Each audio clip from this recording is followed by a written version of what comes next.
sebelumnya, perkenalkan nama saya Wanda Aprilia dengan NIM 2305342 dari Prodi Pendidikan Ekonomi. Di sini saya akan mewawancarai guru BK di SMA 1 Kecamatan Harau sebagai tugas akhir mata kuliah bimbingan konseling.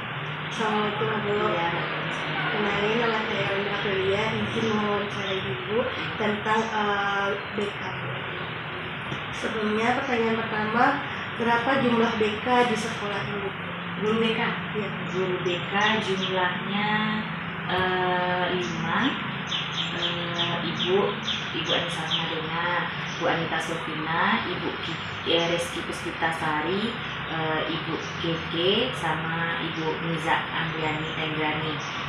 2 ASN, 3 guru honorer, 5. Ya, 5 semuanya. Jadi apakah jumlah guru BK itu sudah mencukupi dibandingkan dengan jumlah murid siswa di sekolah? Jumlah guru BK kalau dari Permen itu kan 150 orang siswa, 1 guru BK pembimbingnya kan. Jumlah siswa di SMA 1 Harau kalau tahun pelajaran 2024-2025 semester sekarang itu berjumlah 1.300. Kalau dikalkulasikan memang belum mencukupi sebanyak siswa dan guru BK-nya. Belum. Satu guru BK itu ada siswa bimbingannya 300 karena belum mencukupi. Seharusnya itu sekitar 7 atau 8 orang untuk guru BK. Belum mencukupi. Apa saja jenis layanan BK yang diberikan guru di sekolah? Jenis layanan yang pertama layanan konseling individual, terus layanan klasikal. Layanan klasikal itu sekolah memberikan jam tatap muka masuk kelas sebanyak 1 jam pelajaran untuk masuk ke kelas. Nah, jadi pas jam tatap muka di kelas layanan klasikal, di situ ibu dan teman-teman guru BK lainnya bisa memberikan layanan informasi, pokoknya layanan tentang layanan karir, layanan untuk informasi tentang masuk perguruan tinggi, bisa memanfaatkan 1 jam 1 jam pelajaran di setiap minggunya. Berarti ada jam khusus? Iya, ada jam khusus untuk guru BK untuk masuk kelas. Mungkin untuk semester sebelumnya belum ada, tapi untuk semester ini itu sudah ada 1 jam pelajaran guru BK masuk ke dalam kelas. Terus bagaimana menjaga kerahasiaan masalah siswa? Kalau menjaga rahasia dari permasalahan siswa, karena di BK kan kita ada namanya azas kerahasiaan. Kalau untuk menyampaikan hal yang bersifat rahasia yang berkaitan dengan masalah siswa itu biasanya memang dirahasiakan oleh BK. Karena apa? Karena nanti jika disampaikan ke orang lain, siswa yang bersangkutan tidak akan lagi percaya dengan guru BK kan. Jadi di setiap siswa masuk ke ruang BK, setiap siswa yang dipanggil itu memang kami sebagai guru BK harus menekankan yang pertama sekali itu adalah apa yang kita bicarakan hari ini, ya hanya ibu dan Anda yang tahu, dan masalah ini kita rahasiakan, gitu kan? Karena itu mereka mau lagi selanjutnya untuk datang dan bercerita. Umpamanya hari ini dia datang kan, dia berkonsultasi, konseling, hal-hal yang biasa baru kan. Biasanya awal-awalnya masalah nilai, gitu kan, masalah kehadiran. Karena kenapa dia sering tidak hadir, umpamanya kan sering cabut. Awal-awalnya hanya itu saja dulu. Jadi nanti setelah kita bicarakan itu dia merasa nyaman, merasa hal yang percaya kan. Jadi untuk pertemuan selanjutnya tidak lagi guru BK yang memanggil, malahan siswa tersebut lagi yang datangkan, Bu ya sekali lagi Bu diskusi atau Mbak Abu yang datang tuh sampaian Bu ya. Nanti akan berulang lagi kan, karena dari awalnya memang rahasia tentang permasalahan yang siswa hadapi tadi. Itu biasanya yang dilakukan, menjaga rahasia. Terus bagaimana hubungan antar guru BK dengan guru mapel dalam mendukung kemampuan siswa? Hubungan guru mapel dengan guru BK itu memang sangat berkaitan, apalagi dengan wali kelas kan. Biasanya setiap guru mapel yang mempunyai permasalahan atau ada siswa yang tugasnya tidak lengkap atau bagaimana dia di dalam kelas, biasanya guru mapel itu berdiskusi atau berkonsultasi dengan guru BK, karena di BK kan ada tes-tes siswa atau biodata siswa. Karena guru mapel tidak terlalu lengkap biodata siswa ini. Contohnya nanti ada siswa yang jarang masuk atau ada hari tertentu dia yang tidak masuk. Ada siswa itu hanya hari dalam seminggu itu kan kita belajar 5 hari. 1 hari dia hampir setiap minggu tidak masuk. Nah, jadi ada guru mapel yang yang pengen tahu kenapa setiap hari itu, kenapa setiap hari Rabu dia tidak datang kan.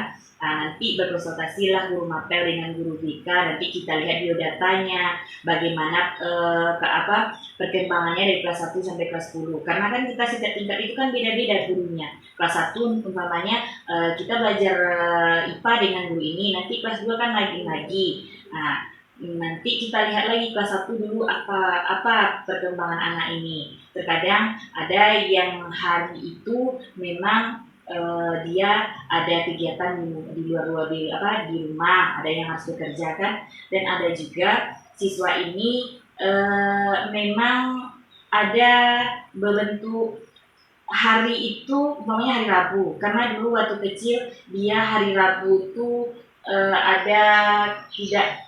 tidak keenaan gitu, sebab hari Rabu itu hari sial kan, jadi dia hari Rabu tuh malas dia pergi sekolah. Nah, jadi nanti kita panggil bersama guru mapel, nanti bisa jadi kita libatkan walas, bisa jadi kalau sudah terlalu berat atau masalahnya mamanya kita libatkan orang tua, misalnya seperti itu. Kalau untuk nilai, guru mapel memang selalu melibatkan guru BK untuk penilaian. Contohnya kan KBDK kan ada rekapan leger setiap semester. Nanti guru mapel akan melihat, Bu, si A ini kok nilainya semester sekarang menurun ya segini ya. Dulu kelas 1 bagaimana nilai bagaimana? Nanti kami lihat lagi rapornya kelas 10, leger kelas 10 kan. Oh, ternyata dulu kelas 10 IPA-nya nilainya tinggi. Oh, kenapa di kelas 11 lagi nilainya rendah? Ada apa? Nanti akan kita lakukan diskusi dengan guru mapel kan. Berarti dalam konseling juga orang tua juga dilibatkan. Itu kelibatan keluarga dalam dunia konseling kan. Terus apa saja kesalahpahaman siswa terhadap guru BK mengenai kesalahpahaman itu memang sering terjadi. Kesalahpahamannya siswa yang masuk ke ruang BK itu adalah siswa yang bermasalah. Itu memang sudah menjadi turun-temurun gitu kan. Setiap siswa yang masuk ke ruang BK adalah siswa yang bermasalah. Tapi kalau di saat sekarang, apalagi sudah di kelas 3, siswa-siswa itu tidak lagi beranggapan kalau masuk ruang BK itu siswa yang bermasalah, karena mereka kan sudah mempersiapkan diri untuk masuk perguruan tinggi, mempersiapkan diri untuk masuk dunia pekerjaan. Jadi mereka sudah lebih terbuka untuk datang ke ruang BK sukarela untuk menanya-nanyakan tentang bagaimana trik masuk perguruan tinggi atau apa kan, selain di dalam layanan klasikal. Memang kalau kesalahpahaman itu pasti ada, karena kan setiap permasalahan, contohnya di SMA ini, siswa yang cabut, yang terlambat, pasti seperti walas, wakil kesiswaan akan menyelesaikannya bersama dengan guru BK. Jadi mindset siswa tersebut yang datang ke ruang BK ini hanya siswa bermasalah ya. Itu yang mungkin harus kita hilangkan dengan cara ya sering-sering kita berdiskusi dengan siswa, kita panggil siswa dengan tidak membeda-bedakan, tidak siswa bermasalah saja. Bisa jadi kita berdiskusi dengan siswa-siswa yang pintar, siswa-siswa yang memang tidak ada masalah, supaya mereka itu lebih berpikir tidak siswa yang siswa yang apa saja yang bermasalah saja datang ke ruang BK. Bagaimana membangun hubungan baik terhadap siswa agar mereka merasa nyaman konsul di BK? Membangun hubungan, ya seperti yang sampaikan tadi, yang pertama itu membangun hubungan tentang siswa dan guru BK dengan cara menjaga kerahasiaan dan menjadikan teman bagi mereka. Kami guru BK tidak selalu konseling itu tidak harus ke ruang BK. Bisa jadi kan di saat mereka berada di bawah pohon atau di mana, bisa jadi kita datang ke sana, ya dekati atau ya di sana, yang ngobrol di sana, atau dengan cara tidak harus tatap muka. Bisa jadi kalau ada WA umpamanya kan, atau dengan chat dengan media sosial yang lain gitu kan, ya biasanya kalau ibu layani, tetapi kalau di luar jam sekolah itu mungkin kurang intens, tapi kalau di jam sekolah atau di jam kerja insya Allah akan ibu balas. Mungkin dengan hubungan seperti itu mereka lebih terlihat oh ibu ini mau deh balas WA saya, mau deh apa permasalahan saya. Terus lagi kami guru BK supaya hubungan lebih memang kalau ada siswa yang tidak hadir lebih dari 1 minggu, itu memang langsung kami lakukan kunjungan rumah. Itu akan dilakukan kunjungan rumah. Karena apa? Karena nanti bisa jadi siswa tersebut datang ke sekolah tetapi tidak sampai di sekolah. Dari rumah dia pergi kan, tapi di sekolah tidak sampai. Biasanya seperti itu, langsung pergi ke sekolah. Dan kalau di sekolah, kalau guru BK kan jam pelajarannya tidak terlalu tatap muka kan, tidak terlalu banyak ya kan. Jadi banyak jam-jam senggang atau jam-jam yang tidak harus masuk kelas kan. Jam-jam seperti itulah kami bisa melakukan pendekatan dengan siswa. Kemudian siswa-siswa sedang belanja kami di kantin kan, kami bisa berjalan-jalan di lingkungan sekolah. Apa saja pendekatan yang diberikan untuk membantu siswa yang mengalami masalah pribadi ataupun akademik? Pendekatan, ya, masalah akademik atau masalah pribadi, kedua-duanya. Ya, masalah pribadi dan masalah akademik, yaitu pendekatan, biasanya pendekatan yang memang kita secara emosional, kita memang harus menyelesaikan masalah tersebut. Maksud ibu masalah pribadi atau masalah sosial, memang kita mendekati mereka dengan hubungan emosional kita. Memang kita harus berhati-hati menyelesaikan masalahnya, karena itu kan masalah pribadi. Kalau masalah pribadi itu biasanya memang datang dari klien, dari siswa. Kalau pribadi biasanya tidak terlalu guru BK yang ingin datang ke ruang BK sampaikan apa masalah pribadinya. Biasanya mereka sukarela datang ke ruang BK, lalu kami melakukan konseling individual. Biasanya bisa jadi kalau permasalahan pribadinya itu berkaitan dengan orang tua atau berkaitan dengan teman, akan kami lakukan konseling lagi dengan orang tua, atau dengan temannya tadi kan, akan melakukan konseling juga dengan teman yang bersangkutan jika bermasalah. Setelah itu akan dilakukan bentuk kolaborasi dengan siapa lagi yang berkaitan masalahnya, umpamanya dengan walas. Nanti akan kita tuntaskan permasalahan tersebut dengan cara melibatkan orang-orang yang memang ada di dalam permasalahannya. Biasanya melibatkan orang tua itu pasti biasanya, dan melibatkan wali kelas. Tapi kalau tidak mau dia, umpamanya Bu, saya tidak mau masalah ini sampai ke orang tua atau teman-teman, cukup ke ibu saja saya sampaikan, namanya berarti ya dia hanya menceritakan saja, itu biasanya. Iya. Biasanya seperti itu, karena kan ada anak-anak ini kan yang nggak mau disampaikan ke orang tuanya. Dan ada juga yang tidak mau temannya tahu, gitu kan. Ibu sajalah tahu, bu, ke ibu sajalah saya sampaikan. Kalau nanti kalau sudah saya sampaikan ke ibu, rasanya perasaan saya sudah tenang, umpamanya kan. Iya, melakukan unek-uneknya saja, karena kan anak-anak ini terkadang butuh teman untuk katakan untuk cerita. Di saat orang tuanya umpamanya sibuk bekerja kan, kita juga butuh teman untuk bercerita. Apa langkah yang dilakukan untuk meningkatkan kemampuan profesional guru BK untuk meningkatkan profesional ibu sebagai guru BK dan teman-teman yang lain? Yang pertama, kami sering mengikuti webinar-webinar baik itu online maupun offline ya. Karena sekarang ada namanya aplikasi yang harus diikuti guru, namanya PNM.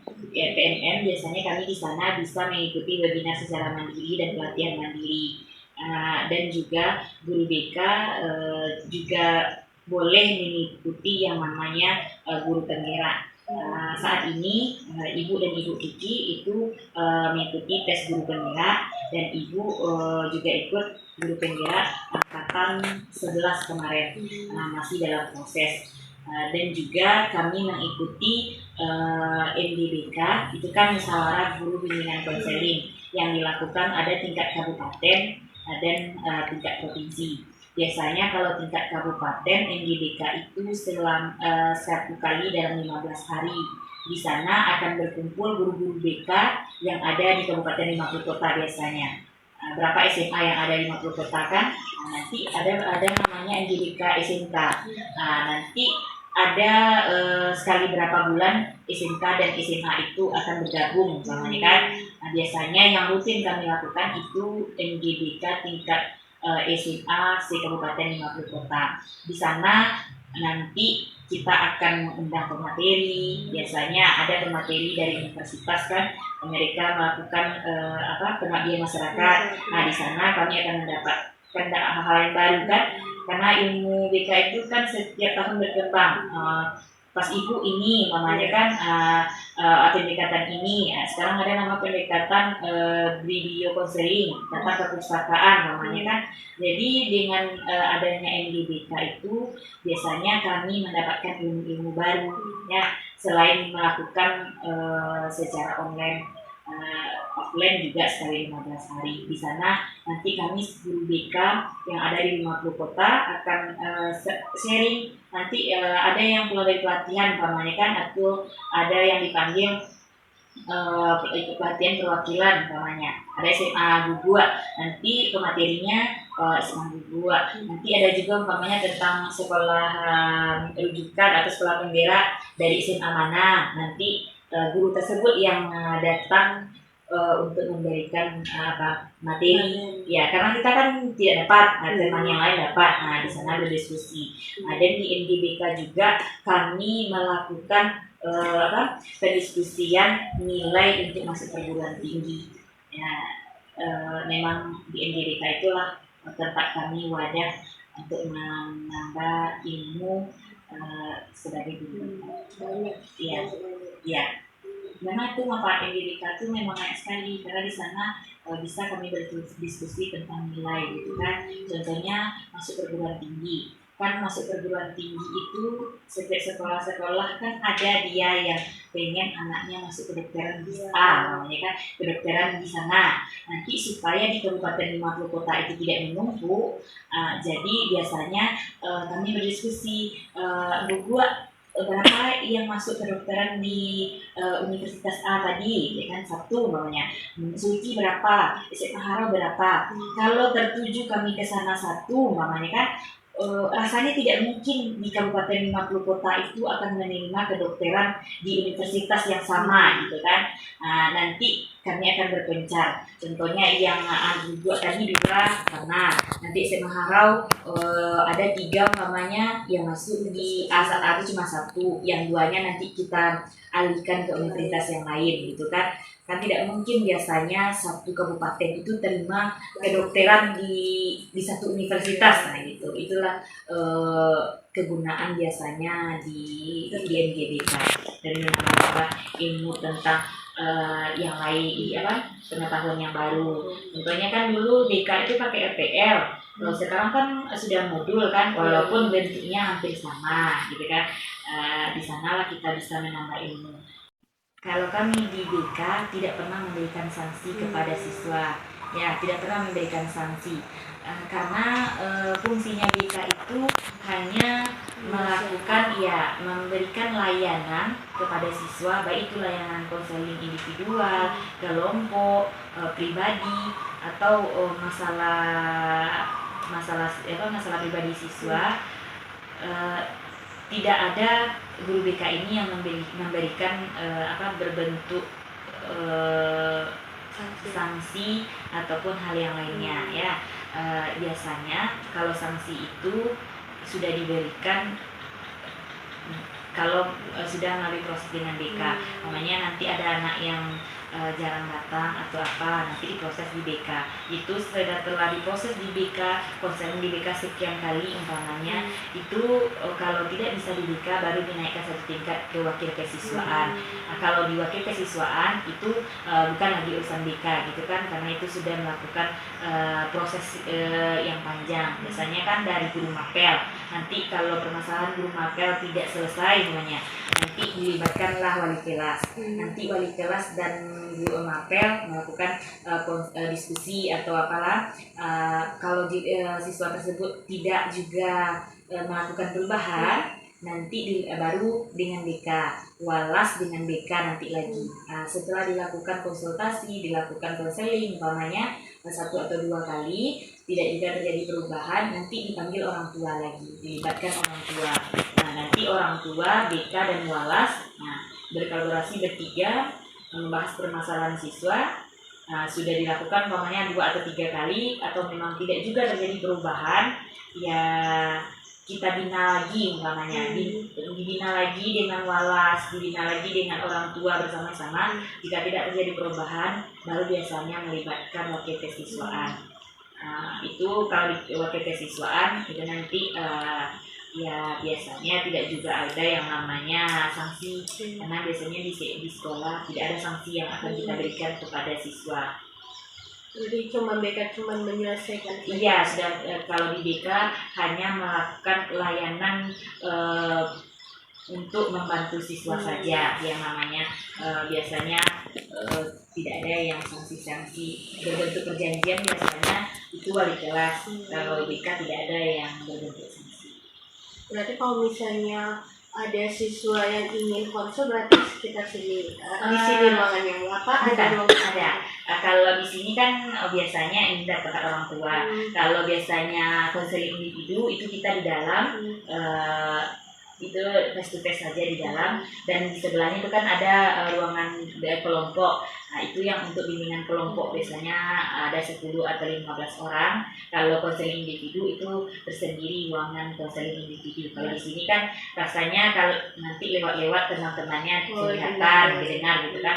Atau kalau mau dia Bu, kalau tidak di situ Bu, kalau di luar boleh Bu, boleh. Mungkin yang dibicarakannya itu tidak terlalu rahasia. Tentunya dia hanya berkonsultasi boleh, atau karena kita ada rumah pohon, biasanya Bu di rumah pohon duduk boleh Bu, boleh. Atau mereka hanya konseling lewat WA saja boleh. Biasanya itu yang sering. Kalau sekarang itu mereka hanya chat lewat WA saja, karena yang pertama kalau datang pulang BK di kubu itu kecilnya awak ada masalah Bu, ya kan? Atau Biko dikecilnya awak ba-ba Bu. Jadi WA saja lagi Bu. Oke. Nanti ada ruangan khusus nih. Iya, ada ruangan khusus untuk bimbingan konseling individu dan bimbingan kelompok. Baik Bu, sekian pertanyaan tentang seputaran BK. Terima kasih Bu telah meluangkan waktunya terhadap wawancara ini. Iya, Waalaikumsalam warahmatullahi wabarakatuh.